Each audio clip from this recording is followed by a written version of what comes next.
Tervist! Teise pool Fookuse lauda on täna Martin Helme. Tere, Martin! Tere! Ja räägime niinimetatud Eesti valitsusremondist, mille peale me kohe hakkame naerma esimese asjana loomulikult. Ja siis natukene ka maailma poliitikast ja maailmakorra muutustest. Et seda olukorda tiivustada, ma hea meelega loeksin ette ühe klipi, mille ma Exist tegin. Endine minister Mart Võrklaev räägib meile, et Eesti saab nüüd parempoolse valitsuse. Vajame muutust, mis paneb Eesti kasvama. Üllatus, üllatus. Meile tuleb sinimust valges toonides suurem julgeolek, madalamad maksud ja tugevam majandus ning tõhusam riik. Aeg on tegutseda. Tänatakse ka sotsiaaldemokraate ja sotsialiste senise koostöö eest. Selline olukord. Ma mõtlesin seda asja vaadates, et huvitav, kellele sellist juttu räägitakse? Jah, seda endal ka mõtled, et kas siis tõesti on mõni loll, kes õnge veel läheb, aga ma kahtlustan, et on. No mulle tuleb seos meie nii-öelda valitsuskriisiga ikka siis meelde see Krõlovi valm, et kuidas muusikud vahetasid kohti, et parem bänd saaks ja ükskõik, kes mis pilli mängis, ikka tuli kehv muusika välja. No see on kartellierakond või ühispartei, mis etendab meile silmamoonduseks teatrit. Ja see on hästi küüniline plaan, see on hästi kalkuleeritud küüniline plaan, sellise toore jõhkrusega läbi viidud. Ja siin on nende vaatevinklist üritatakse meile luua olukorda, kus kõik võidavad. Võidab Reformierakond, kes sai nüüd lahti sotsidest, kes blokeeris nende erinevaid asju ja ma arvan, et kõige olulisem asi, mida nad blokeerisid praegu sotsid, ikkagi oli see tuuleparkide rahastamine. Ja siin kõigil tuleb aru saada, et kui reformierakondlased räägivad, et vähendame bürokraatiat ja keskkonnaalast siis sellist takistusi keskkonnaalaselt, siis nad räägivad sellest, et meil on Eestis päris palju ja päris rangelt reguleeritud looduskaitsealasid, kuhu tänaste reeglite järgi tuuleparki ehitada ei tohi. Ja need reeglid on vaja ära muuta, et tuulepark saaks ehitada. Ja sotsid mitte sellepärast, et neile läheksid korda oravakesed või konnakesed, vaid sellepärast, et nad ei saanud kokkuleppele raha jagamises. Sotsid blokeerisid nende keskkonnanõuete lõdvendamist. Ja kui meile nüüd räägitakse, et me hakkame keskkonnanõuetes vähendama bürokraatiat, siis tegelikult vähendatakse neid keskkonnaalaseid piiranguid, mis takistasid tuuleparke. Refid võidavad raha, nii kogu nende poliitiline maailm käib selle ümber, et raha. Ja sotsid saavad märtri tiitli. Ja muidugi refid üritavad meile nüüd rääkida, et nemad hakkavad nüüd parempoolsete maksude langetamise valitsust tegema. Ei. See on nagu jultunud vale. Mart Võrklaev on kõikide nende maksutõusude üks läbiviija olnud. Nad on teinud ära 2 aasta jooksul 20 erinevat maksutõusu ja nüüd räägivad, kuidas nad nendest 20 erinevast maksutõusust ühe maksupaketi, 1/3 ehk ei võib-olla, kui hästi läheb, ei jõusta. Ehk siis see nii-öelda julgeolekumaks, mis on ju meile ka valedega müüdud maks, mis on tegelikult komplekt tulumaksutõusust, käibemaksutõusust ja ettevõtetele kehtestatavast, siis ütleme, võiks nimetada tulumaksust, et siis selle ettevõtete tulumaksu komponendina teatavad ära.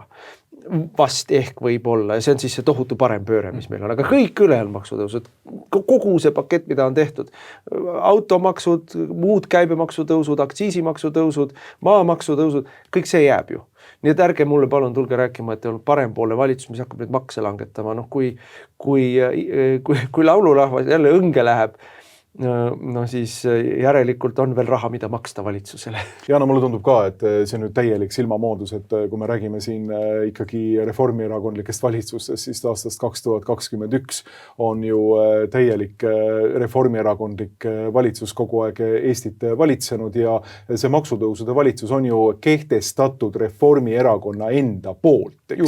Siin ei ole ju mitte mingisugust küsimust, et keegi oleks takistanud tal teha parempoolset valitsust, kui Reformierakond Reformierakond oma 34 kohaga Riigikogus oleks valitsuse juhtparteina tahtnud öelda seda, et kuulge, me nüüd tegelikult reaalselt käitume sellise erakonnana, nagu me tegelikult oleme, ehk siis manifestselt parempoolne erakond niimoodi, vaid mitte ei tee seda vasakpoolset maksutõusu. Keda keegi oleks takistanud seda sotsid võib-olla oleks natukene seal midagi teinud, aga tegelikult E200 oleks ju läinud kaasa, nii nagu ütles Hussar, kõigega, mida Reformierakond teeb. Ehk siis põhimõtteliselt ei oleks ju olnud Eesti poliitikas mingit takistust teha parempoolset poliitikat.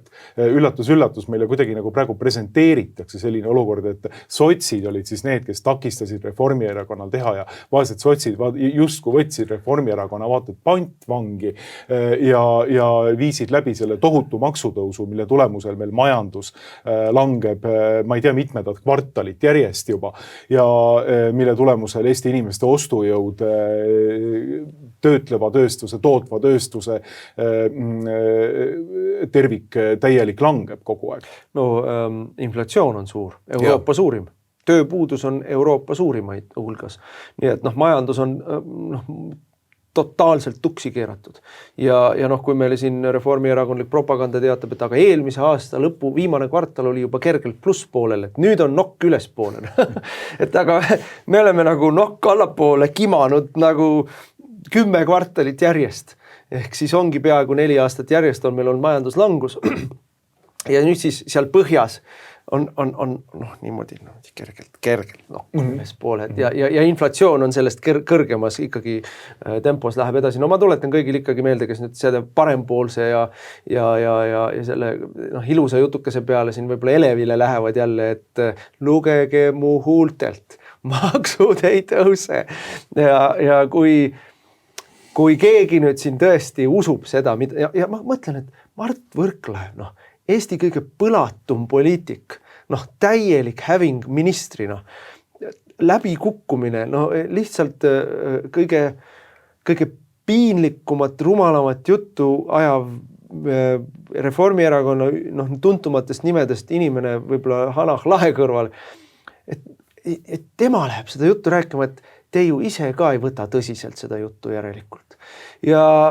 Aga mõeldud ta nii on meile ja mõeldud on ta ja see muster on ju, ega kui on varem korduvalt tehtud ja sellest on varem korduvalt kasu olnud, siis miks nad ei peaks uuesti proovima. Et tuletame meelde, 2009. aastal visati valitsusest välja, siis kui läks raskeks, nii-öelda tehti süüdlaseks, tookord olid jälle sotsid, siis visati 2014, visati Isamaa välja valitsusest, eks ole, et neid mustreid on varemgi korduvalt tehtud ja iga kord on sellest kasu olnud Reformierakonnal, et miks nad ei peaks seda uuesti tegema ja vist ei ole Toompeal küll ühtegi poliitikut, ühtegi parteid, kes oleks kuidagi üllatunud, et nad seda teevad jälle. Nii et see kõik on näitemäng ja sotsidel muidugi on teatavad murekohakesed on, eks ole, toiduahelad ja nii edasi, aga põhimõtteliselt sotsidel ka midagi häda ei ole. Oma põhiasjad on ju kätte saadud, homoabielu on tehtud, immigratsiooni on soodustatud, koolides õpetatakse, et 20 sugu on, lastetoetused on ära võetud, et see revolutsiooniline surmakultuur on ikka kimanud kõikidest takistustest üle viimased 2 aastat, nii et raginal. Poliitiline kultuur on hävitatud, partei või parlamendi kultuur on hävitatud sotside kätega koos. See, kuidas ikkagi värskelt tanu alla saanud Odinets, Edvard Odinets, kes meil siin nüüd asendusliikmena Riigikogust välja kukub, peab tööturule minema. Et see on ikkagi, kuidas tema juhtis õiguskomisjoni, kui ta pressis läbi oma homoabielu seadust. Nüüd parlamentaarse kultuuri enda homoabielu seadust. Omaendale tegi abielu seadust, jah, et vaja oli tanu alla saada. Et see, mismoodi lõhuti ära Eestis toimiv parlamentarism, sotsid olid osalised selles. Eesti 200 oli selles nii-öelda instrumentaalse tähtsusega Lauri Hussari juhtimisel, eks ole. See on ikkagi päris võigas kõik olnud ja minna nüüd öelda, et oi, meie oleme kannatajad. Ei, te ei ole kannatajad. Ei, loomulikult mitte, et see on selge.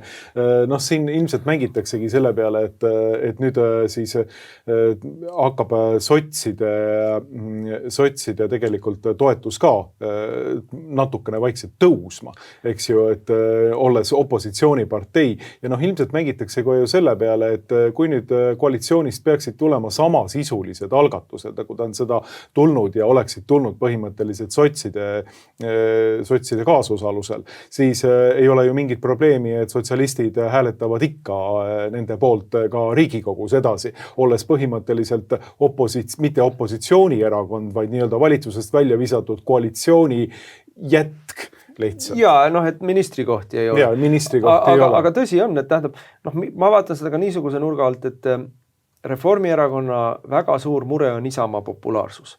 Noh, kas see populaarsus on päris või nagu öeldakse inglise keeles, et mile wide ja inch deep ehk siis kilomeetri lai ja sentimeetri sügav, eks ole. Aga Isamaa populaarsus käib kõigile närvidele Toompeal. Ja nüüd võetakse siis Isamaa kahe vahele, eks ole, et ühelt poolt on siis nii-öelda parempoolne valitsus, kes hakkab siis Isamaalt võtab jutupunkte eest ära, teiselt poolt on siis opositsioonis olevad sotsid, kes saavad vastanduda liberaalsele valitsusele liberaalselt tiivalt ja korjavad ära siis sellist seda osa Isamaa toetusest, kes varem oli kas Eesti 200 või Reformierakonna taga, kes oligi pigem liberaalne, et noh, see on ka üks asja mõte, aga fakt on see, et tänases Riigikogu koosseisus ei ole võimalik kursimuutust saavutada, et tegelik kurss on ikka sama, kõik jätkub samamoodi, et noh, meile tehakse ainult silmamoonduseks mingisuguseid väikseid kosmeetilisi muudatusekesi ja noh, ma ütlen veel kord, et minu vaatest see kõige olulisem põhjus, miks täna valitsuses ümbermängimine toimus, on ikkagi 2,6 miljardit tuulikute raha, see toppas põhimõtteliselt sotside taga. Sotsidest oli vaja valitsuses lahti saada, me võime stopperi käima panna ja vaadata, millal meil uuesti see raha liikuma hakkab. Nii et selles mõttes ja selles võtmes, kui me niimoodi seda asja hindame, siis ei ole ka üldse üllatav või siis ei ole midagi imestada selles, et tänane valitsus nii-öelda remont on ajutine lahendus.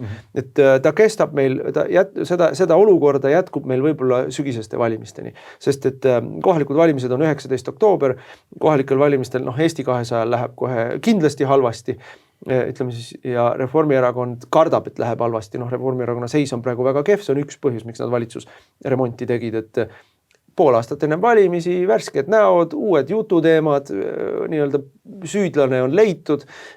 Ma ütlen, mingi hulk inimesi jälle läheb liimile. Ega siis, kui sa oled harjunud reha otsast trampima ja kogu aeg vastu pead saama kolaki ja kolaki, kus sa siis nüüd järgmine kord jätad rehale astumata, et harjumuse jõud on suur.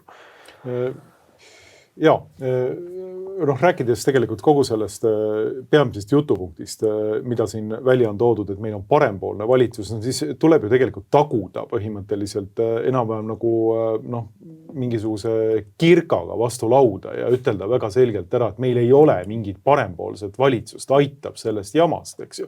Et meil on parempoolne valitsus teeb mida? Parempoolne valitsus madaldab makse, edendab tööstust ja majandust. Parempoolne valitsus annab inimestele rohkem otsustusõigust. Parempoolne valitsus kärbib riiklikku bürokraatiat. Parempoolne valitsus eelkõige tegeleb sellega, et perekonda ja konservatiivseid väärtusi edendada ühiskonnas. Mitte mingeid, ma ei tea, homoideoloogiat ja revolutsioonilisi hullumeelsusi edendada. Nüüd me oleme juba transideoloogiani jõudnud. See on päris õudne, et see on kohal Eestis. Nii, see on muidugi kohal. Et parempoolne valitsus tegeleb nendega, see ei ole parempoolne valitsus, eks ju, see on olnud Reformierakonna poliitika algusest peale, see sama Kristen Michal oli see, kes 12-13 aastat tagasi toonase reformierakondliku valitsuse justiitsministrina algatas kooseluseaduse, tuletame meelde. Ja see oli justiitsministeeriumi algatus. Et see ei ole parempoolne valitsus, kõik maksutõusud jäävad puutumata, mitte midagi ära ei muudeta. Siin sa mainisid ja nad on ise maininud seda nii-öelda tulumaksu, ettevõtete tulumaksu komponenti. Aga see jääb ju, see on mingisugune selline täiesti minimaalne tase, see on nii-öelda silmamoonduseks tehtud nagu kosmeetiline muudatus, aga kogu muu maksupakett, alates maamaksu tõusust, alates tulumaksu tõusust, alates, mis seal veel on, automaksust, kõikidest muudest maksudest, käibemaksu tõusust, see jääb puutumata. Ma kuulasin ka eile, keegi reformikas rääkis, et ei nüüd jääb tulumaks ikkagi jääbki sinna, kus ta on olnud 24 peale. Veel väga lühike aeg tagasi tulumaks oli 20. Ja käibemaks oli ka 20 ja veel natuke veel ajas tagasi lähme käibemaks oli 18. Et ärge tulge. Ja mis puudutab seda ettevõtete tulumaksu osa, siis kui me seadust menetlesime Riigikogus, vastu võeti seda seadust, siis juba ütlesid Rahandusministeeriumi inimesed moka otsast ja kõik ausad eksperdid ütlesid, et tegelikult sealt seda raha ei tule. Nii et ettevõtted juba praegu tõstavad oma rahasid niimoodi ümber, et nad seda maksu maksma ei hakka. Riigieelarveline laekumine sealt on põhimõtteliselt fantaasia, sealt ei tule raha. Selle maksu ärajätmine ei maksa riigieelarvele midagi. See on sümbolžest, kus sa jätad ära maksutõusu kohas, kust maksu laekuma ei hakka. Nii et selles mõttes see on veel eriti küüniline selline inimeste petmine. Üks aspekt, mis kogu selle asja juures tasub kindlasti mainimist, on selline Eesti meedia reaktsioon jällegi. Et kui me räägime ikkagi seda, et kes seda selliseid poliitilisi silmamoondusi Eesti ühiskonnas edendab, siis kahtlemata on see Eesti meedia ja Postimees näiteks siin nüüd niimoodi loosunglikult parempoolse väljaandena on üks nendest, kes tegelikult edendab reaalselt seda silmamoonduse protsessi. Postimees oma juhtkirjas Stenbocki maja pereheitmine põhimõtteliselt räägib sellest samast ideest, et Eesti peab tegema olulisi otsuseid. Praegune valitsuse vahetus oli vajalik. Postimees polemiseerib siin natukene Delfi juhtkirjaga, mis ütleb, et asi oli väga kummaline ja tegelikult Delfi eelnevate juhtkirjadega, mis ütlevad, et tegelikult ei oleks pidanud üleüldse praeguses väga keerulises poliitilises ja julgeolekulises olukorras sellist valitsuse remonti tegema. Loomulikult sotsialistid, nagu nad on, tahavad nad näha oma enda sotsialistlikku erakonda valitsuses, eks ju. Aga juhtkiri Postimees siis meile tõesti ütleb, et ei, me polemiseerime sellega, meil on vaja teha olulisi otsuseid, meie bürokraatlikel algatustel nüüd võiks olla lõpp. Ja siis tuuakse nagu mingisugune selline, ma lugesin siit kuskilt välja, loodetavasti lendavad, ütleb Postimees oma juhtkirjas, nüüd prügikasti absurdsed bürokraatlikud algatused, nagu näiteks liha päritolumaa näitamise nõue. Ehk ei kuuleme enam rohkem seesuguseid jaburaid ettepanekud, mis ajavad inimesi vihale ning vähendavad usaldust oma riigi vastu ja seetõttu mõjuvad halvasti ka kaitsetahtele. Jällegi, nuiaga pähe kulla inimesed. Põhimõtteliselt, kas Postimehe juhtkirja, Postimehe toimetuse arvates on liha päritolumaa näitamise nõue, mis kahtlemata on idiootlik ja absurdne. Loomulikult, ma siis seal teostamatu ja idiootne.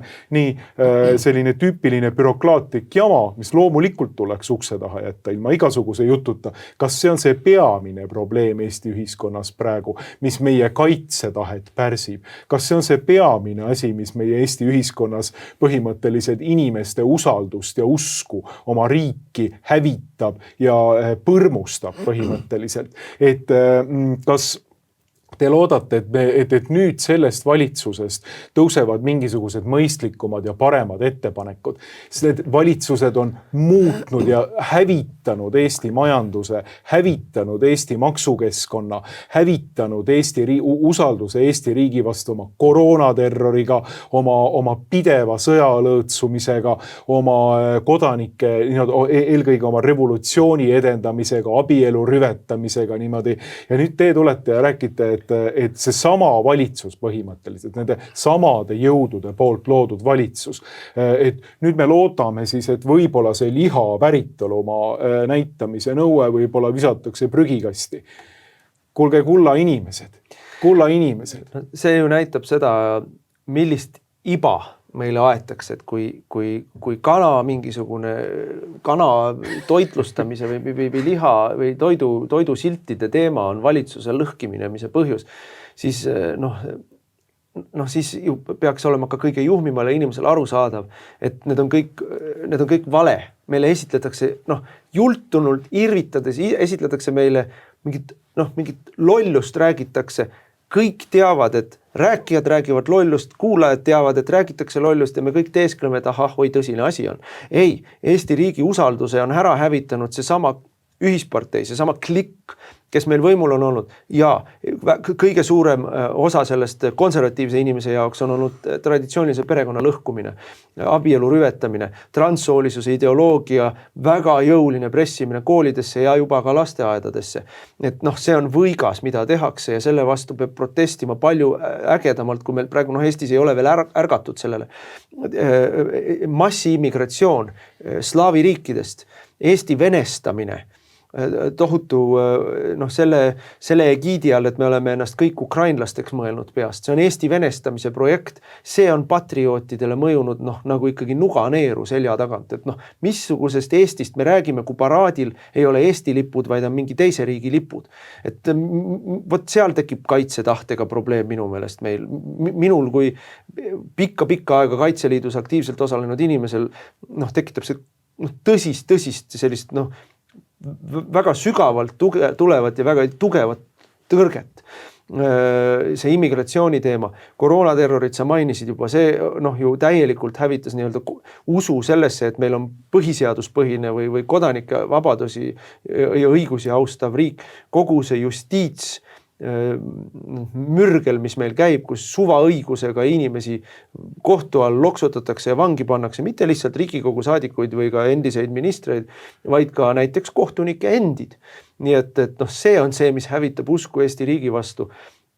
Ja regionaalpoliitika, seesama automaks, maamaks, teede mitte ehitamine, koolide kinni panemine, et kui sa ikkagi elad väljaspool Tallinnat, Tartut, siis sa oled mitte teise, vaid kolmanda järgu inimene, kellelt tulebki kõik ära võtta ja kui ei meeldi, siis mine linna või kui veel üldse ei meeldi, siis mine Soome. Et vot see on ära võtnud usalduse oma riigi vastu ja kaitsetahte.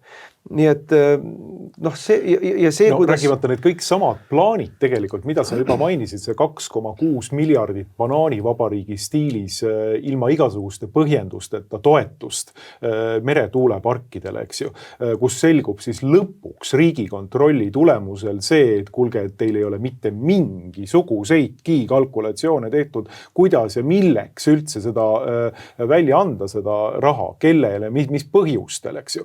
Loomulikult kõik teavad, et see on lihtsalt riiklik räkit. Maksumaksjatelt võetakse ära 2,6 miljardit. Nüüd on juba plaanitud suurendada seda, sellest me peame aru saama. 2,6 pandi seisma, sest et valitsuses oli tüli.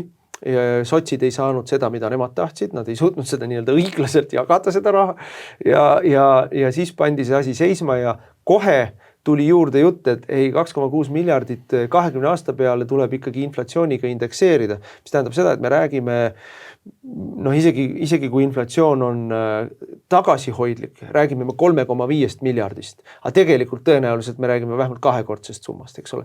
Nii et see plaan ei ole ära kadunud, see plaan on suuremaks muutunud. Ja, absoluutselt.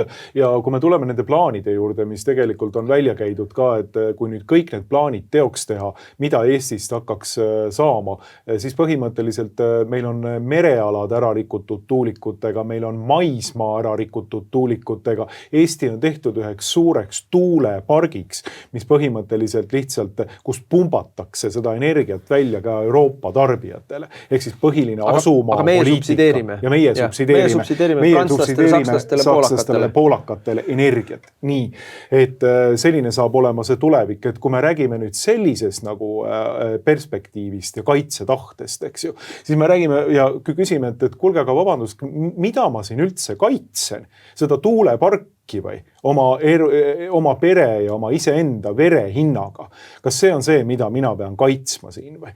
Et see on see, mida tegelikult tehakse. See on see, mis igasuguse nii-öelda usu Eesti riiki hävitab ja seda poliitikat on ajanud nüüd siis põhimõtteliselt juba järgemisi erinevad reformierakondlikud valitsused varsti 15 aastat järge mööda, olles ühispartei liikmed. Ja no ütleme, tuulikute plaan tuli alles hiljuti. Tuulikute plaan küll, see on selge. Aga see riigi varastamine ongi nende asi. See ongi nende asi ja mina ütlen selles mõttes, et riiki kaitsevad või oma elu lähevad ohverdama inimesed, kui neil on mingi kõrgem ideaal, mille nime nad ohverdavad. Loomulikult on seal praktiline mõõde on juures, et ma kaitsen oma perekonda, ma kaitsen oma kodu, kõik see, aga sellel peab olema ka mingisugune kõrgem ideaal juures ja üleüldiselt on see olnud ikkagi oma rahvusriik või on ka ideoloogilisi sõdu olnud, siin teine maailmasõda oli ju ka ideoloogiline sõda, aga vähemalt osaliselt, aga üleüldiselt läbi ajaloo inimene kaitseb oma kodumaad ja see kodumaa, ega see ei ole nali, mida meil esimeses maailmasõjas, eks ole, ikkagi kuninga ja kodumaa eest. See kuningas oli ju ideaal, see on abstraktne ideaal, meie ühisest riigist ja kodust. Ja kui sa selle ära lörtsid, kui sa selle riigi sisemiselt omavahel tülli ajad, kõikide teemadega, mida välja annab mõelda, alates homo teemast, lõpetades immigratsiooni teemaga ja rohepöörde teema, ja siis veel inimesed vaeseks, et neilt kodu käest ära võtad, siis kes sul seda riiki kaitseb? Ja see ongi see, kuhu me oleme välja jõudnud. Ja nüüd veel üks teema, mis siia juurde tuleb, kõik päris patrioodid, kõik need, kes tegelikult tahavad Eestis rahvusriiki, need, kes päriselt tahavad, et me siin oma sellist nii-öelda turvalist ja jõukat Eesti riiki, eestlaste riiki ehitaks, need on ju tembeldatud Kremli käsilasteks. Need on meil siis nii-öelda venelaste käsilased, vene putinistid, Kremli jutupunktid. Et see on tekitanud sellise kognitiivse dissonantsi ühiskonnas, et on olemas terve hulk inimesi, kes saavad aru, milline räige laim ja vale see on, aga on olemas terve hulk selliseid hästi pealiskaudseid ja väga argasid ja väga kergesti loksutatavaid inimesi, kes kaasa jooksevad sellega, sest et valitsus on viimastel aastatel inimestele sisse süstinud väga edukalt totaalse surmahirmu.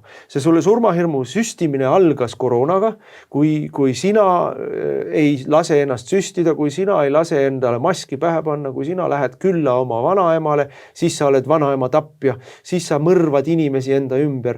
Ja inimesetel tuli ikkagi zombistunud pilk pähe ja hakkasid sul kätt väänama, et sa pead süstima, muidu sa tapad mind. Ja pöörasid ühiskonnad täielikult tülli. Nüüd on meil järgmine surmahirm. Kohe tulevad venelased ja teevad meile putšat. Eestlastel on põhjendatud, täiesti arusaadav surmahirm Venemaa ees. Terve meie ajalugu koosneb sellest. Ja selles mõttes on seda hirmu väga kerge üles kütta. Aga selle hirmu üleskütmise eesmärk ei ole ju see, et valmistume, kaitseme, muutume tugevamaks. Selle hirmu üleskütmise eesmärk on suurendada totaalset kontrolli ühiskonna üle, lülitada tasa eriarvamused valitsuse suhtes, häbimärgistada, tabustada ära teatud teemad, et nendel me rääkida ei tohi. Nii nagu Jürgen Ligi ütles, kui sa oled tuulikute vastane, sa oled Kremli käsilane. See on ju tabu teema tekitamine, eks ole. Ja kõik, kes siis sellest hoolimata ütlevad, et kulge, terve mõistus meid ei ole veel hüljanud, me ei ole nõus sellega, me ei taha seda, me pakume parema lahenduse siin. Need lükatakse siis maalitakse valitsuse kommunikatsiooni ja Stratkomi abil paariateks, ühiskonna seesmiseks, vaenlaseks või kahjuriteks, kes tuleb laiaks litsuda. Totalitaarse riigi meetmed kõige klassikalisemal viisil. Ja puhas Reformierakond koos oma liitlaste sotside ja Eesti 200-ga.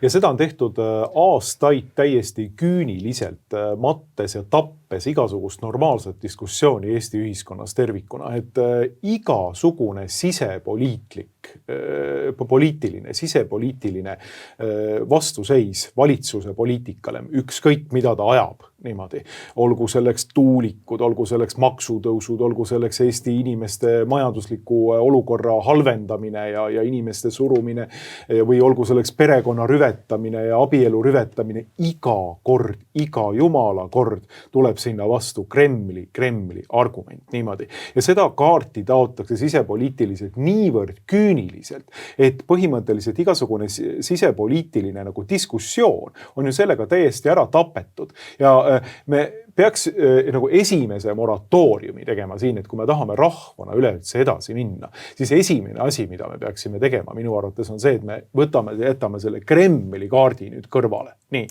See ei ole võimalik ja sellepärast ma ütlen, et kusjuures ma toon näite selle sama Kremli asja kohta.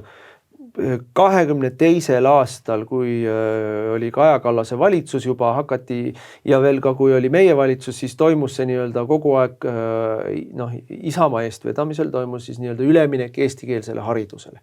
Ja see üleminek eestikeelsele haridusele oli niimoodi tehtud, et see oli karjus näkku, et see ei ole mitte üleminek eestikeelsele haridusele, vaid see on eesti laste ütleme siis emakeelse koolikeskkonna täielik tuksi keeramine ja ka vene lastelt normaalse hariduse võimaluse äravõtmine. Et ma ei ole vastu sellele, et me õpetame Eestis olevatele mitte eesti keelt emakeelena kõnelevatele inimestele juba lasteaiast saadik hakkama õpetama eesti keelt, aga me ei saa panna umbkeelseid venelasi koos eestlastega kokku ühte klassi, mis ongi juhtunud ja me hoiatasime sellest, ärme tee, see on eesti laste suhtes vaenulik, see võtab ära normaalse koolikeskkonna, see ajab veelgi rohkem kokku jooksutab meie haridussüsteemi. Iga kord, kui sa need normaalsed rahvuslikud argumendid lauale panid, pandi meile jälle malakaga vastu pead. Kremli jutupunktid, venestamise pooldajad, vene häälte pugejad. Ja nüüd me oleme kohal ja see on käes ja kõik, mille eest me hoiatasime, on täpselt nii läinud, nagu me hoiatasime. Aga kuna kõik olid osalised selles, Isamaa oli osaline, Reformierakond oli tegija, eks ole, kõik olid osalised selles, siis see on nagu jälle tagaõue maetud vanatädi, kes on perekonna poolt ära mürgitatud, et kõik lihtsalt teesklevad, et pole. Nii et aga Kremli kaardist me lahti ei saa. See Kremli kaart lihtsalt tuleb paljastada ja naeruvääristada. Kõik, kes vehivad Kremli kaardiga, on tegelikult valetajad ja ise ajavad siin Kremli asja. See on see, mis meil on. Kui meil tuleb Reformierakond räägib mingit Kremli kaardi juttu, siis nemad olid see, kes Stark Logistikuga ajas äri. Nemad olid need, kes tahtsid veel mõni aasta tagasi Venemaaga teha viisavabadust. Nemad olid need, kes tahtsid veel mõni aasta tagasi teha Venemaaga loovutuslikku piirilepingut. Nemad olid need, Reformierakond oli see koos Isamaaga, kes andis Pühtitsa kloostri ja Nevski katedraali Moskva õigeusu kirikule. Nemad ise on seda ajanud, seda asja kogu aeg. Nemad on kogu aeg Vene asja ajanud. Ja nüüd tulevad välja ja süüdistavad kõiki teisi selles. No rääkimata muidugi sellest, et siseminister sots, oleme siis ausad, sotsialist ikkagi, sotsialist Lauri Läänemets on olnud ju pikalt tegelenud selle Pühtitsa kloostri ja Vene õigeusu kiriku probleemiga siin Eestis ja üritanud seda siis nüüd oma soodu lahendada. Et tekitades põhimõtteliselt ühe sellise lisaprovokatsiooni olukorra täiesti tühjast kohast Eesti ühiskonnas. Et kui me räägime siin sellest, et kuidas on seda sõda õhutatud ja kuidas nagu pidevalt on räägitud sellest, et Eesti on sõjas ja Eesti on sõjas, siis see moment, mida nüüd Pühtitsa kloostriga ette kavatsetakse võtta. See on olnud nagu veel üks lisamoment, eks ju, mis annaks Venemaale veel nagu põhjuse tulla siia ja ütelda, et kuulge, aitab nüüd küll, et siin juba Eesti riik mitte ainult ei taha tükeldada Venemaad ja Putinit ja Mutinit viia Haagi ja hukata Haagi keskväljakul, vaid et nüüd ta tahab ka nagu neid kloostreid siin kinni panna, põhimõtteliselt kloostri kinni panna või selle sund lõpetada olukorras, kus isegi nõukogude võim ei suutnud ja tahtnud seda teha. Et nüüd siis kodumaine sotsialist tuleks ja teeks selle ära. No nii, sotsialisti käekäik on nüüd kõikidele teada, et sotsialist on nüüd Riigikogu lihtliige.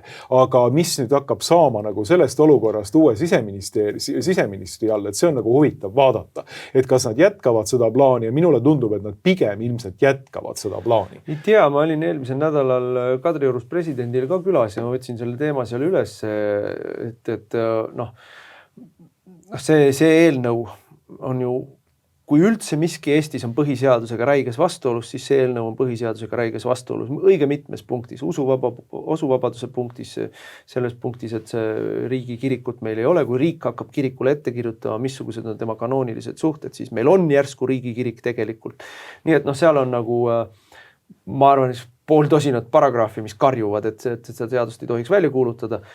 Ja ütleme nii, demokraatliku ja pluralistliku ja vaba ühiskonna kõige elementaarsemate printsiipidega, väga põhimõtteliste, väga nurgakiviks olevate printsiipidega läheb see koguduste seadus vastuollu. Aga sellel on teine aspekt veel juures ja see on see, millest sina rääkisid praegu. Selle seadusega kutsutakse täiesti noh, ettenägevalt ja läbinähtavalt kutsutakse esile uut pronksiööd. Ja noh, president Karis küsis mult ka, et aga kas sina oled aru saanud, et kui nüüd see seadus tõesti vastu võetakse ja kehtima hakkab ja Siseministeerium seda siis, nii nagu riik ju peab täitma seadused, hakkabki seda seadust täitma ja lähebki ja panebki Pühtitsa kloostri kinni ja tahab sealt need nunnad välja viia, et mis siis saama hakkab? Ja ma kutsun üles kõiki natuke nuputama, mis siis saama hakkab, et Ida-Virumaal on meil seal kuskil 40 000 venelast elab. Ja arvan, et nad kõik lähevad sinna kloostrisse kohale oma rinnaga kaitsma neid nunnasid.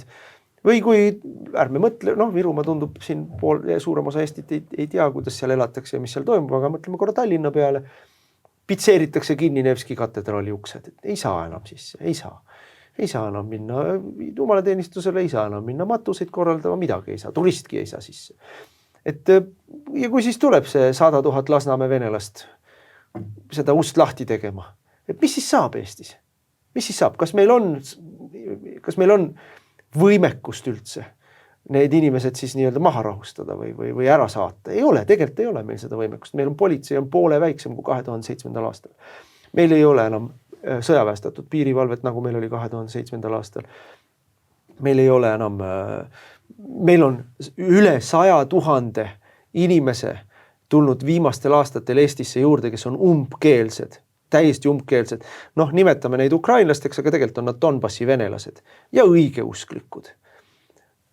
Väga ägedalt, ütleme siis Putini-meelsed. See on siis meie nii-öelda selle Reformierakonna ja sotside kingitus Eestile. Sel ajal, kui me karjume Slava Ukraina, oleme me Eesti ära venestanud Donbassi putinistidega, kes ennast ukrainlasteks nimetavad, sest et Ukraina riigi passi oli neil võimalik võtta ja sellega Euroopasse tulla. Et need ei ole sama seltskond, kes on siin Eestis 30 aastat elanud. Need on hoopis teine seltskond. Keegi nende tausta ei kontrollinud, keegi ei ole kontrollinud, kui palju seal on FSB-lasi või GRU-lasi või lihtsalt noh, ütleme kõrge testosterooni tasemega mehepoegi. Noh, selle seadusega edasi minemine on teadlikult ja tahtlikult Eestis siis ütleme roheliste mehikeste mässu provotseerimine. See on meie Lauri Läänemetsa poliitika olnud ja siis me võime siin spekuleerida ainult edasi, et kuidas siis Venemaa reageerib sellisele olukorrale, kui meil siin Eestis madinaks läheb. Et noh, kui mina vaatan seda seadust, siis selle seaduse põhieesmärk on ikkagi kutsuda esile see sama suur sõda, mida praegu Ukrainas üritatakse kuidagi ära lõpetada. Jah, ehk siis Eesti täidab põhimõtteliselt rahvusvahelise süvariikliku sõjapartei käsku panna ennast ise tulle ja tekitada kas või siin see konflikt, kui kuskil mujal see peaks ära lõppema. Et see on olnud selline enesetapjalik poliitika, mille sellised manifestatsioone oleme näinud siin pikemat aega. Aga kui sa oled vastu sellele, et nunnadel käed selja taha väänatakse ja need kriisates sealt välja lohistatakse, siis sa oled Kremli käsilane. Ja, siis sa oled Kremli käsilane on paljastatud, kõik on arusaadav. See oli muuseas üldse nagu huvitav vaadata, et kuidas nagu inimesed Eestis üleüldse kuidagi käsi hõõruvad ja ütlevad, et vaat, nüüd on Eesti riik nagu näidanud ja kehtestanud ennast, et ta üks mingi 6-7 nunnakest veab sealt kuskilt välja. No aga Eesti riik kehtestas ennast ju ka MEM-cafees. MEM-cafees täpselt riigiga ei jamata, ütles üks, kas oli Postimehe peatoimetaja vist ilmselt, et riigiga ei jamata. Saage aru, et meil on siin selline värk, et kui ikkagi öeldakse, siis käsk on täitmiseks. Ja noh, mis iganes riigikord see on, see ei ole põhiseaduslik, demokraatlik, parlamentaarne riigikord. Täpselt, ja mis iganes riigikord see on, see ei tekita inimestes usaldust, et nad tahaksid julgeoleku olukorras seda riigikorda oma vere ja hingega kaitsta. Aga ma toon sulle paralleelse olukorra, et kui valimiste eel 2023. aasta veebruaris tuli Prigožini skandaal ja ma olin palju tänavakampaaniat tegin, käisin väljas, suhtlesin inimestega, inimesed oli sõbralikke, toetavaid inimesi, väga palju oli neid ja oli loomulikult ka neid, kes tulid ja sõimasid. Siis tegime isegi koos seda omal ajal. ja tegime koos ja käis ikkagi selline oli inimesi, kes tulid ja ütlesid, et teid ei vali niikuinii. Ja ma testisin nende inimeste pealt, et noh, et kas see on sellepärast, et see Prigožini jutt on. Mitte ükski inimene, ka kõige sisisemalt vihkavam inimene ei öelnud, et ta Prigožini juttu oleks uskunud. Ta lihtsalt vihkas meid, noh, erinevatel põhjustel, mis iganes. Aga see Prigožini lugu andis talle sellist nagu indu ja sellist enesekindlust juurde tulla sõimama. Ja vot nüüd, kui on see Ukraina rahuplaan on Trumpi poolt välja pandud ja Trump on kuulutatud kogu meie Stratcomi poolt Vene käsilaseks ja putinistiks ja Ukraina reeturiks ja milleks kõigeks veel, kõik on vale. Siis ma tunnen sarnast olukorda, kus inimesed, kes meid niikuinii on eluaeg vihanud, meid konservatiive, EKRE-t, on nüüd jälle saba püstis ja tulevad urisevad, et te olete, selge, teiega on kõik selge, te olete Trumpi sõbrad, Trump on Putini sõber, selge. Et see metsik propaganda ofensiiv, mis Eestis on viimast 2 nädalat toimunud, mille põhieesmärk on ju nurjata, ja see ju ei sõltu meist, aga ikkagi on see eesmärk, on nurjata rahu tegemine Ukrainas, et sõda saaks jätkuda ja loogiliselt laieneda meile. Selle jaoks on siis selline 2-sammuline sõnum on loodud. Trump on reetur, kes teeb diili venelastega, reetis Ukraina, reedab ka, täna mängid saksofoni, homme reedad kodumaa, kõigepealt reetis Ukraina, küll ta reedab ka Ida-Euroopa ja kõik, kes on Trumpi sõbrad Eestis, on samasugused, nii-öelda rahvusrenegaadid. Et see on see propaganda ja väga paljudel inimestel, kes esiteks on uskunud ka seda kõiki varasemaid muid propagandasid, nendel on ikkagi vastuvõtlikkus sellisele propagandale on suur ja nad tunnevad erilist sellist, kohe ütled kurat ja sirguvad õlad. et tulevad ja räägivad, kuidas aga teiega on jälle kõik selge, Tegelikult on täpselt vastupidi. Tegelikult on need, kes meile siin seda sõda ajavad, seda sõda tahavad meile tuua. Need on kõige suuremad Eesti rahva vaenlased, kõige suuremad Eesti rahva vihkajad, kõige suuremad välisjõudude käsilased. Tegelikult on need, kes meile seda sõda tahavad. Ja need on meil nii-öelda liberaalsed, globaalsed, valged jõud, kes seda teevad. On huvitav muudatus üleüldse tänapäeva maailmas, et sellised peamised sõjapistrikud tunduvad olevat just nimelt vasakpoolsed ja sotsialistid. Nii Euroopas kui ka Eestis. Et need on peamised tüübid ja liberalistid. Give war a chance. Täpselt. Et see on see olukord, kus siis traditsionaalselt, eks ju, kui vaadata USA poliitikat, siis sõjapistrikute partei oli väga tõsiselt esindatud loomulikult republikaanide parteis. Eriti neokonid. Ja neokonid olid seal väga, väga selgelt olemas ja kvalifitseerusid konservatiividena või siis uuskonservatiividena, eks ju. Aga tänapäeval on öeldud ka seda ja tuleme nüüd selle niinimetatud maailmakorra muutuse juurde, et vaatame Eestist natukene kaugemale, on öeldud ka seda, et USA's valitseb põhimõtteliselt ei miski muu kui 3. partei. Et kui me oleme harjunud sellega, et on olnud 2 käpikut, mida on USA's pidevalt liigutatud, ühelt poolt demokraadid, teiselt poolt vabariiklased, siis tänapäeval me vaatame ju seda ja näeme seda, et nende 2 partei baasil on teatavas mõttes tekkinud selline, mina võiksin isegi ütelda nagu USA enda eetosele võib-olla kõige lähedamal olev erakond või lähedamal olevad jõud, mis ütlevad, et igasugune üleliigne rahvusvaheline sekkumine ja maailmapolitsei mängimine ei ole tegelikult USA enda huvides, selline neokonlik sõja õhutamine kohe kindlasti mitte ja on tekitanud selle, et selle olukorra USA sisepoliitikas ka, et kuulge, me peame esiteks tohutult palju USA vähkkasvajana nagu muteerunud ja vohanud riigiaparaati kokku pakkima. Ehk siis selline,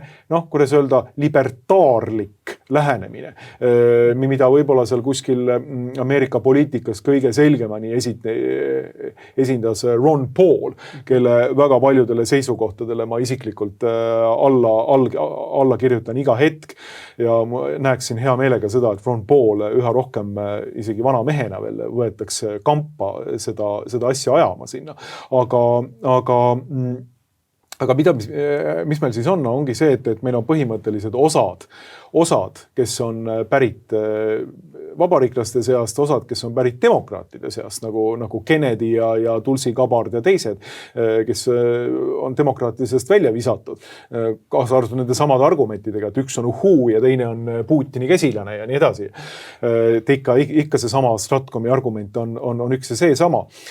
Et tänapäeval meil valitseb kolmas partei ja see kolmas partei on tegelikult see, mis on nagu võib-olla üks kõige sümpaatsemaid asju, mida viimase aja maailmapoliitikas on välja tulnud ja selle partei eesmärgiks on loomulikult Ukraina konflikti väga kiire lahendamine, sellepärast et see partei ütleb selgelt välja selle, mida siin Eestis ei tohtinud välja öelda viimased 3 aastat ja isegi kui praegu välja ütled seda, mida USA administratsioon avalikult välja toob, Trumpi sõnade läbi et sõja põhjustajaks oli eelkõige see, et Ukraina taheti võtta NATO-sse, mida on öelnud USA välisminister välja, Ukraina sõda on varisõda USA ja Venemaa vahel. Nende kahe seisukoha, mida praegu USA kõige kõrgemad jõud on välja öelnud oma enda seisukohtadena, väljaütlemine Eestis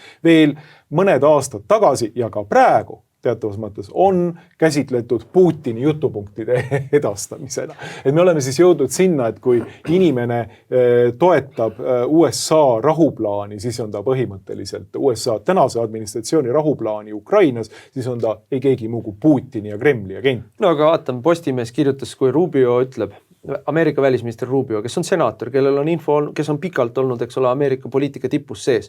Rubio ütleb, et me pidasime või peame Ukrainas Venemaaga varisõda. Ja selle kinnituseks, et see nii oli, nii pea kui Ameerika lõpetas luureandmete jagamise ja relvade varustamise ja ka sidesüsteemidega toetamise Ukrainale, Ukraina rinne variseb meie silme all kokku juba päevade jooksul hakkas kokku varisema. Kurskis variseb kokku, Toretskis, Tšassivjaris, Pokrovski ümbruses, Kurahove ümbruses on seis on mõne lühikese päevaga katastroofiliselt halvemaks läinud. See püsis, Ukraina sõda on püsinud lääneriikide toetusel ja kõige tähtsam lääneriik sellest oli Ameerika Ühendriigid.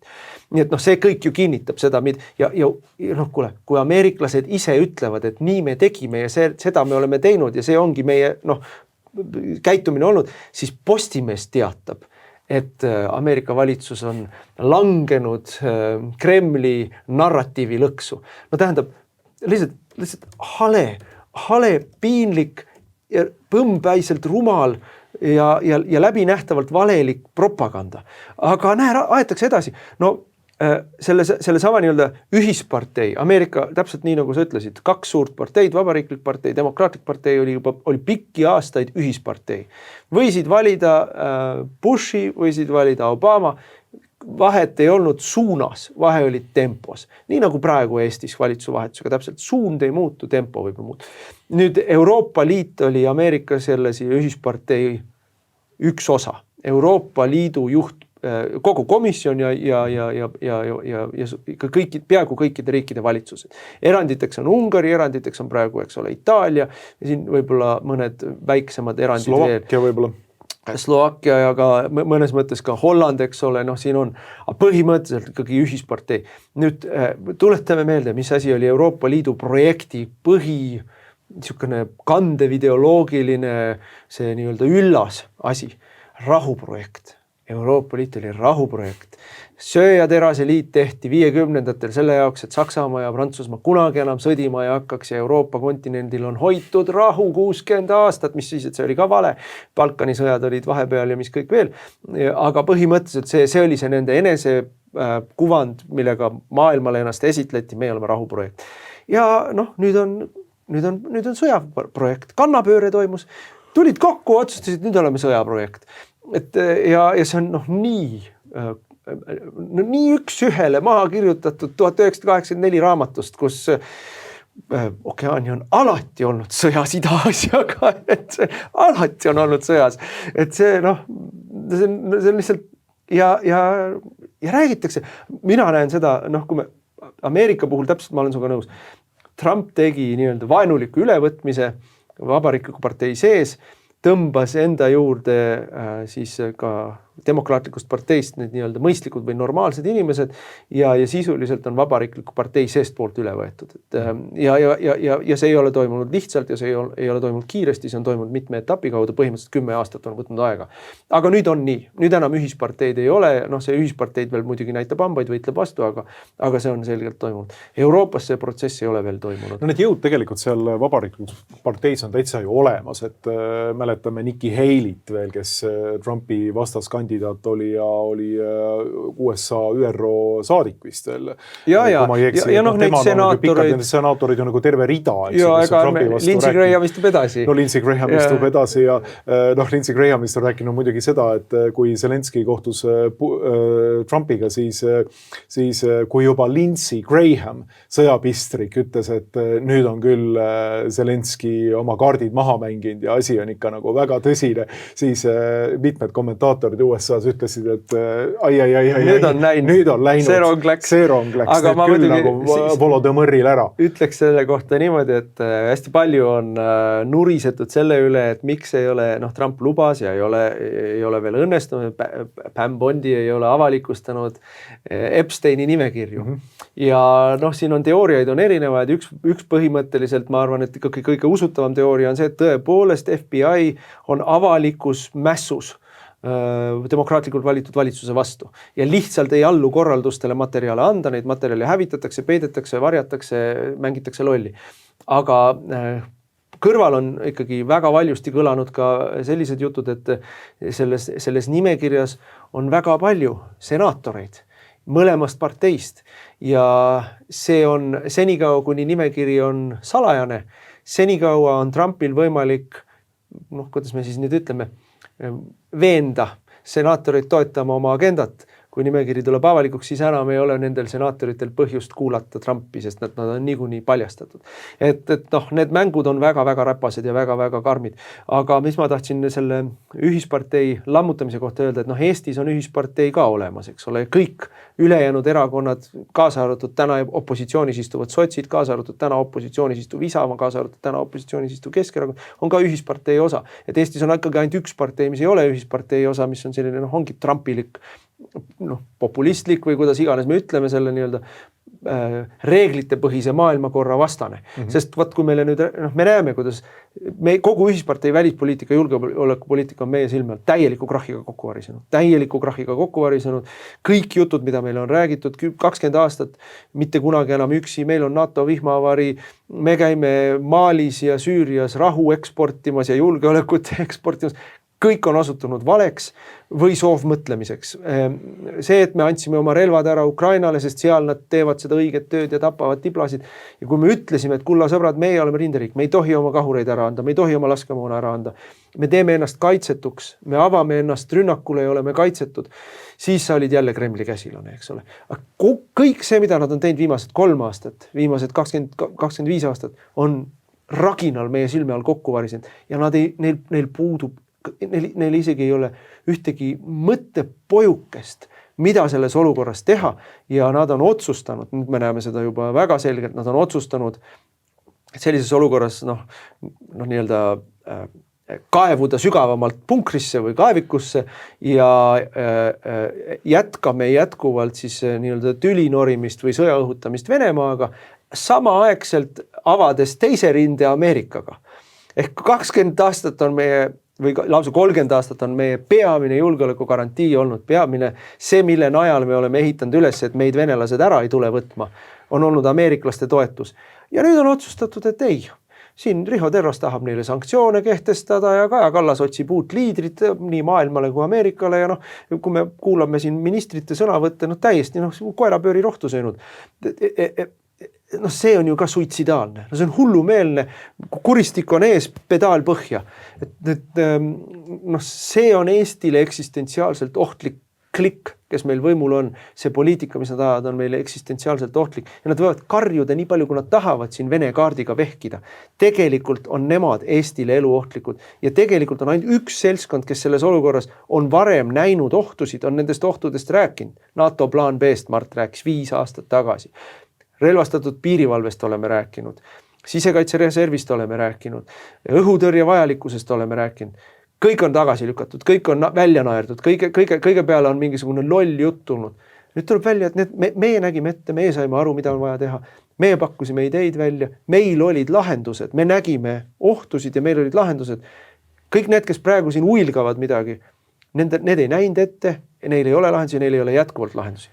Me oleme siin Fookuses saates rääkinud ilmselt 8 või 10 aastat juba järgemööda sellest, et kui Eesti on mõelnud, et ta läheb kuskile Malile või Bosniasse või Afganistani või kuskile mujale. No Süüria, palun väga, on jälle avanenud võimalus. See on kohutav, mis seal tehakse praegu. See on kohutav asi, muuseas sellest peaks rääkima nagu omaette, aga ma lõpetan selle ühe mõtte ära, et kui me oleme läinud kuskile NATO nii-öelda missioonidele, et see ei garanteeri meile mitte midagi, vastupidi, Eesti on tegelikult teinud ennast süüliseks iseseisvate riikide okupeerimises. Ja meil ei ole enam mitte mingit argumenti öelda, et kuulge, kui keegi tuleb teid okupeerima, siis mida teie tegite kuskil Afganistanis, okupeerisite seda, mida te tegite, ma ei tea, Bosnias, okupeerisite, mida te tegite Malis, mida te seal üldse tegite? Nii, et see on eksportisite julgeolekut ja demokraatiat. Nii, aga nüüd, aga see, et meil ei ole tegelikult tänapäevasel eliidil ei ole nagu üleüldse mingisugust arusaamist, et mis siin praegu nüüd toimub, nad jooksevad tegelikult ringi nagu hullumeelsed. Sellest annab tunnistust muidugi Margus Tsahkna viimane väljaütlemine ja viimane selline tõeterakene, mida ta siis välja puterdas kuskil eelmise nädala valitsuse pressikonverentsil, et Venemaal pole vägesid, millega Eestit rünnata. Ukrainlased on nad täitsa maha tapnud.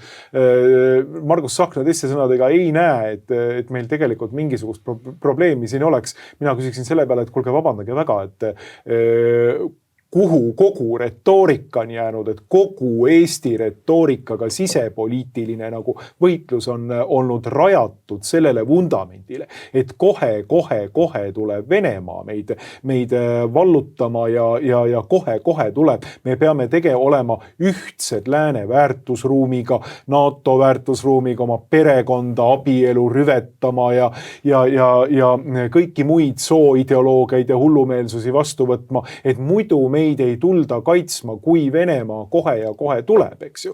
Loomulikult me peame ka minema Malisse importima demokraatiat ja euroopalikke väärtusi eestlastena eksportima, tähendab, et seal saaks, et meid siis kaitsma tuldaks, eks ju. Ja nüüd siis ühtegi Tsahkna tuleb ja puterdab välja, et Venemaal tegelikult tänapäeval enam polegi neid vägesid, millega Eestit rünnata. No loomulikult tegu niivõrd idiootliku avaldusega, et mulle tekib küsimus, et kuidas selline inimene üleüldse saab olla Eesti Vabariigi välisminister, rääkimata sellest, et ta on käinud oma Sakartvelot karjumas seal ühe teise iseseisva riigi vastu ja ühe Gruusia rahva poolt selgelt valitud valitsuse vastu.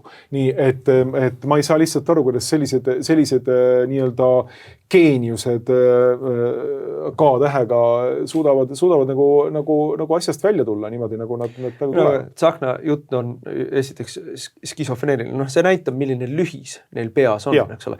Pane sinna kõrvale kas või kaitseväe juhataja kõne paraadil, paneme sinna kõrvale eelmise kaitseväe juhataja hüsteerilised röögatused meedias, paneme sinna kõrvale von der Leyeni. Minu meelest oli see Hispaania peaminister, võis olla ka Portugali peaminister, ma võin siin praegu segamini ajada.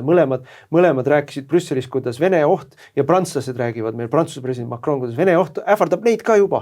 Et ikkagi Putin kavatseb kuni nendeni välja tungida, et see jutt, ma olen nii palju käinud Euroopas viimastel aastatel, kuidas ja sa tunned, kuidas sa Poolast edasi jõuad, keegi enam venelasi ei karda. Et see ei ole enam nende mure, neil on hoopis teised mured, neil on moslemimaailm, neil on mingid muud asjad. Ja nüüd järsku prantslased kardavad venelasi, hispaanlased kardavad venelasi, et see on ju manufakteeritud, see on sünteetiline. Ja Eestis täpselt samamoodi meie kardame neid põhjendusega, aga see hirmu üleskütmine on olnud poliitilise agenda teenistuses. Nüüd meile karjutakse seda, kuidas Trump on paha ja Trump teeb koledaid asju, sest et meid on kaitsnud ja meie huvides on reeglitepärane maailm. Ei ole. Need reeglid, see reeglitepärane maailm, millest räägib Tsahkna või millest räägib von der Leyen või Kaja Kallas või Marko Mihkelson, on globalistlik satanism. Need reeglid on see, mis on meile toonud koroonaterrori, WHO, eks ole, see on reeglitepärane maailm. Need on toonud meile Pariisi lepingu ehk 2,6 miljardit korruptiivset raha tuulikumöldritele. Need reeglid on see, mis on toonud meile sõnavabaduse piiramine, vihakõne teemadega. Need reeglid on massiimmigratsiooni soodustamine, me ei saa neid tagasi saata, nad on tagakiusatud. Meil ei olegi muud võimalust, kui lõputult immigrante vastu võtta. See on see reeglitepärane maailm. See on Davose reeglitepärane maailm. Ja Trump on sellele reeglitepärasele maailmale jah, tõesti sõja kuulutanud ja lammutabki seda praegu väga edukalt ja väga jõuliselt. Ja mina konservatiivina, rahvusliku suveränistina plaksutan sellele. Need reeglid tulebki hävitada, sest et see reeglitepärane maailm, mis on siiamaani viimased 30-40 aastat kehtinud pärast Nõukogude Liidu lagunemist, on rahvusriike ja väikerahvast Eestit hävitav. See on homoabielude reeglitepärane maailm, transsoolisuse reeglitepärane maailm, see on see reeglitepärane maailm, see tulebki ära hävitada. Ja kuigi me kõik saame aru, et see lagunemisprotsess on samamoodi nagu Nõukogude Liidu lagunemisprotsess, see on valus. Sellega kaasneb paralleelne kahju, sellega kaasnevad sotsiaalsed mullistused, sellel on kõrge hind inimeste jõukusele ja turvalisusele, aga need reeglid viivad meid hävingusse niikuinii ja nii nagu Nõukogude Liidu häving lõppkokkuvõttes oli õige ja hea asi, mis tuli meile kasuks, ka need reeglitepärased süsteemid, mis praegu lagunevad, on õige ja hea asi, mis tuleb meil lõppkokkuvõttes kasuks. Aga kui me seda keeldume sellega kaasa minemast, keeldume sellest kasu nägemast, keeldume sellega toime tulemast, siis on meil loomulikult väga halvasti, siis me ei tule sellega toime. No me keeldume sellepärast, et meil on 20 aastat, 30 aastat tegelikult üles ehitatud süstemaatiliselt sellist niinimetatud poliitilist ladvikut, ma ei tahaks seda eliidiks nimetada, aga poliitilist ladvikut, koorekihti, just nimelt sellist seltskonda, kes on kuskilt põhjast pinnale ujunud, et kes on indoktrineeritud selles ühisparteilises arusaamas üleüldse maailmast ja nad kannavad seda kogu oma iga ihurakuga, et neil puudubki tegelikult alternatiivne maailma nägemus kui see, mida näiteks ma ei tea siin Marko Mihkelson ja Kaja Kallas bla välja käivad, et Euroopa peab nüüd, nagu sa väga hästi ütlesid, rahuprojektist saama selliseks sõjaprojektiks tõesti. Tõepoolest, Euroopa loodi rahuprojektina ja nüüd äkitselt identifitseeritu ennast sellise nagu sõja jätkamise projektina. Et kujutate nüüd ette, et meil on nagu Euroopa Liit ja ka Eesti ja kõik inimesed, kõik need piirimaad, kes esimesena peaks olema huvitatud sellest, et nende piiridel olev potentsiaalselt tuumakonfliktiks või eskaleeruv konflikt Ukrainas saadaks rahustatud. Nii. Kuidas? Kas antakse ära Venemaale Krimm ja Donbass? Ei ole praegu meie mingisugune, ütleme niimoodi, eksistentsiaalne ja küsimus. Ei sõltu ka meist. Nii. Need on nagu asjad, mis läbirääkimistel paika pannakse, on antud enne maailma ajaloos omaenda territooriumi ära, antakse praegu, antakse ka tulevikus. See ongi poliitika sisu. Aita mul meelde tuletada, kas sina oskad nimetada maailmas ühtegi rahu, mis on olnud õiglane?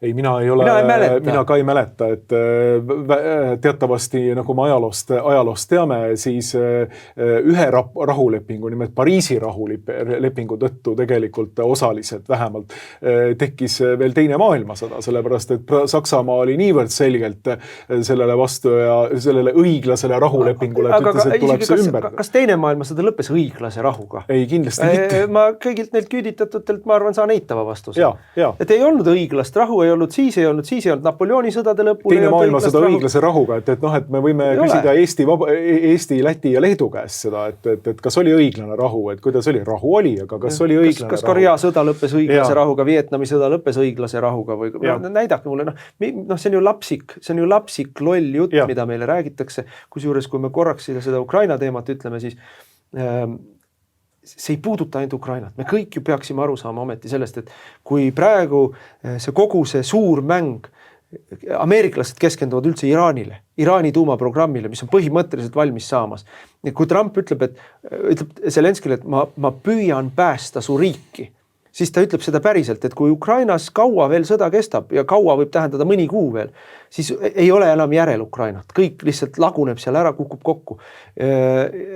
aga kui ta teeb seal rahu ja ütleme niimoodi venelastele teeb järeleandmisi ukrainlaste arvel ja saab selle eest vastutasuks venelaste abi Iraani tuumaprogrammi lõpetamisel, siis me jõuame järgmise asjani, mis Trump ütleb, meid ähvardab kolmas maailmasõda tuumasõja näol.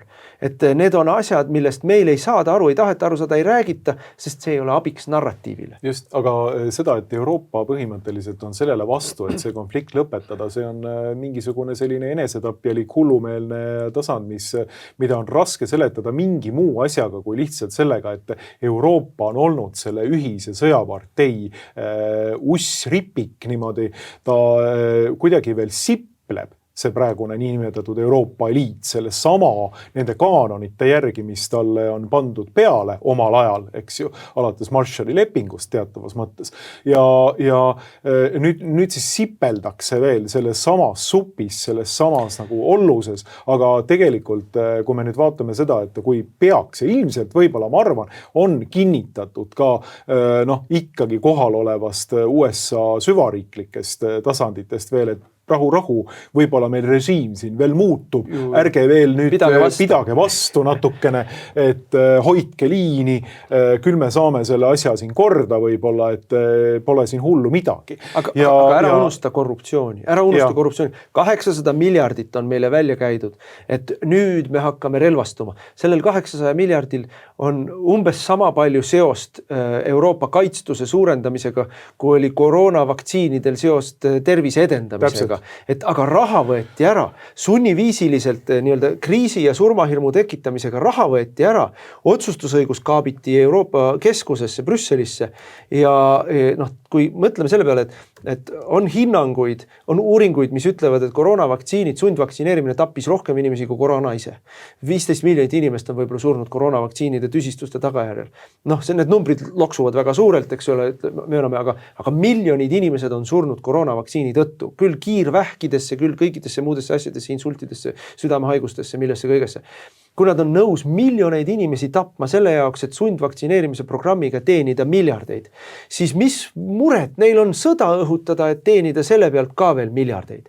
See on nii küüniline, see on nii korrumpeerunud. On absoluutselt ja siin ei ole mingisugust küsimust, et Euroopa tegelikult praeguse suuniklusega vajub oma selle enda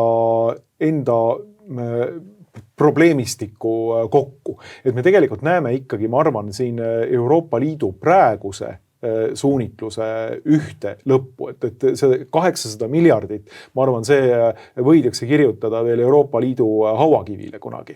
Ja ma loodan, et see kirjutatakse sinna võimalikult pea ja see 150 miljardit otse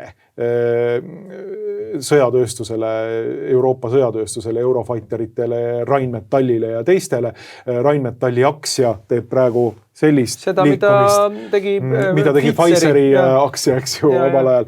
Et see ongi põhimõtteliselt küüniline, täpselt seesama, mida meie energiaettevõtete aktsiad teevad siis, kui 2,6 miljardit või rohkem 3 miljardit või tont, seda teab, kui palju sinna siis nüüd plaanitakse, sisse süstitakse maksumaksja raha. Ja loomulikult, mida see Euroopa Liit teeb, kus ta võtab selle raha? Loomulikult see maksumaksjate 800 miljardit, mis siin praegu üritatakse kas Ukrainale või oma enda sõjatööstusele ära panna. Aga tundub suur number, aga paneme siia kõrvale Ameerika Ühendriikide 1 aasta kaitsekulutuste arv on umbes 500 miljardit. Euroopa räägib mingisugusest pikast perioodist ja 800 miljardit. Et tegelikult on see ka, ei ole tõsiselt võetav jutt, kui me nagu paneme selle hindame teda kui riigikaitselist tegevust. See on ka tegelikult raha kantimise projekt, kus riigikaitselist tugevnemist ei paista kuskilt.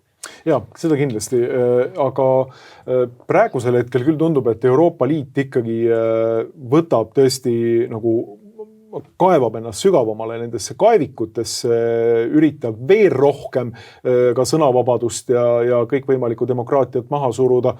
Tuleme nüüd veel muuseas me ei hakka seda pikalt ilmselt kommenteerima siin, aga Kalin Georgescu kandidatuur võeti maha hiljuti ja teda ei lubatud kandideerida mais olevatel presidendivalimistel.